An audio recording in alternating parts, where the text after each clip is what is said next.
right, guys, so welcome back. Thank you for hanging out, spending a few moments here with me. If this is the first video that you're checking out, definitely make sure you hit that subscribe button. I really do appreciate it. Now we're going to mix things up a little bit. The bulk of my content is always talking about Hemi-related vehicles, Charger, Challenger, Durango, all that kind of stuff. And today I want to talk about if I had a V6, what would be the first 5 modifications I would do to it? First and foremost, I would likely start off with a Challenger all-wheel drive. The reason for that is because I have a Charger RT and I would want a vehicle that would go nicely with the Charger. To be clear, I would not be setting this V6 up to be any kind of a drag racing monster. It would be more along the lines of a really quick street vehicle that I would daily drive. But the first modification that I would want to do is a ghost cam tune.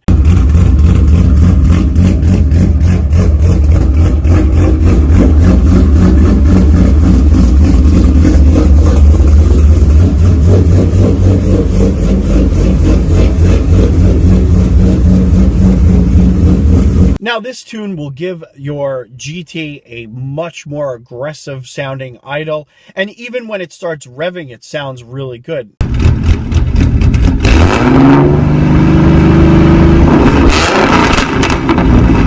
This is something that's extremely popular within the Mustang community.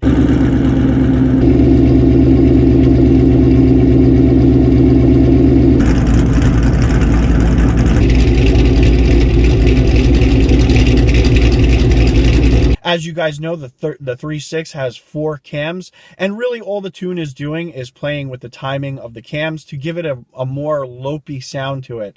Now, I'm not sure about the horsepower and torque gains that this tune will give your V6, but it'll give it that nice growl that you expect for a Charger or a Challenger.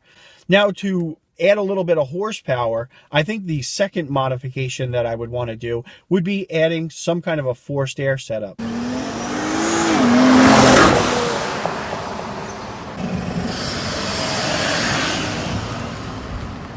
Now, RIP Superchargers offers a centrifugal force option that the bulk of V6 guys go out and do, and the results are actually quite impressive.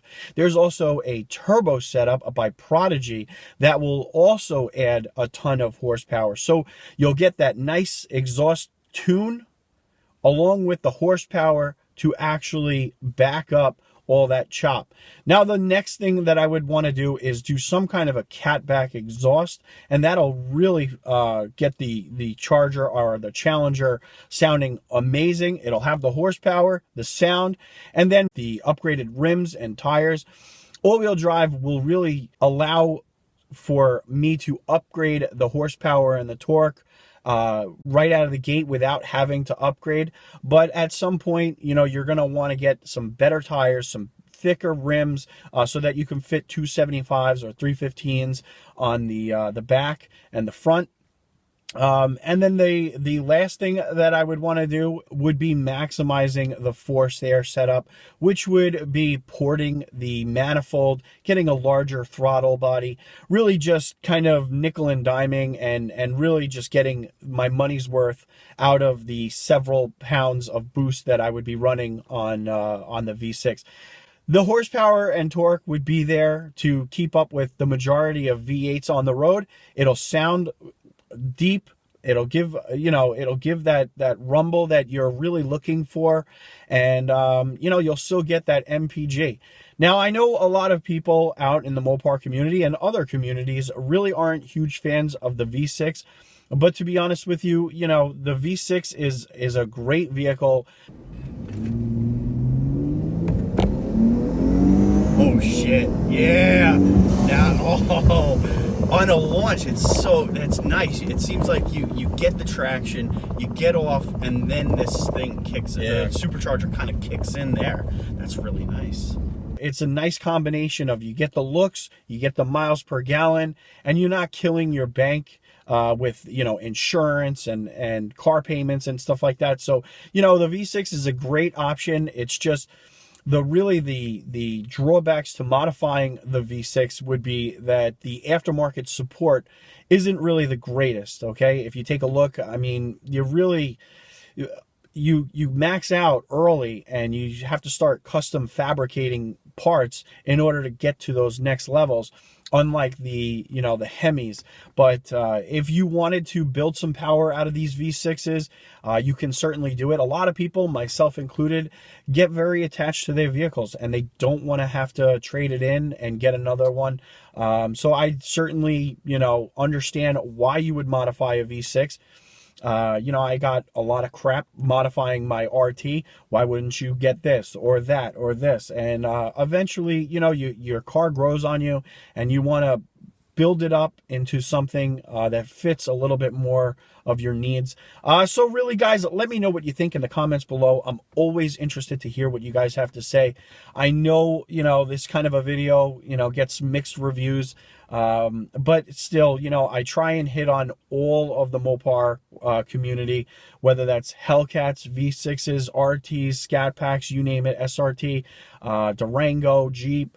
The idea is that there's something for everybody on this channel. I'm doing my best to keep it diverse and, you know, hit on every little, you know, thing out there. All right, guys. So this is the first time I am driving a V6, and it's not a everyday V6. This has a little bit of, you know, a little bit more bite to it, right? Yep. Supercharged, and yeah, this should be fun. You ready? Yeah. By the way, this is JMac 95. Many of you probably have seen him on the channel before. Badass Charger RT. No, V6, whatever. Yeah, SXT. SXT. Don't worry. So the SXT is still rear-wheel drive. Yeah, right? this one. Okay. There's two types, the Rallye and the, nowadays they call it the GT, but mine's just a regular SXT. And the Rallye is all-wheel drive. Yeah. Okay. All right, here we go. This is my acceleration ramp. Dude, this sounds sick. Oh, that sounds so cool.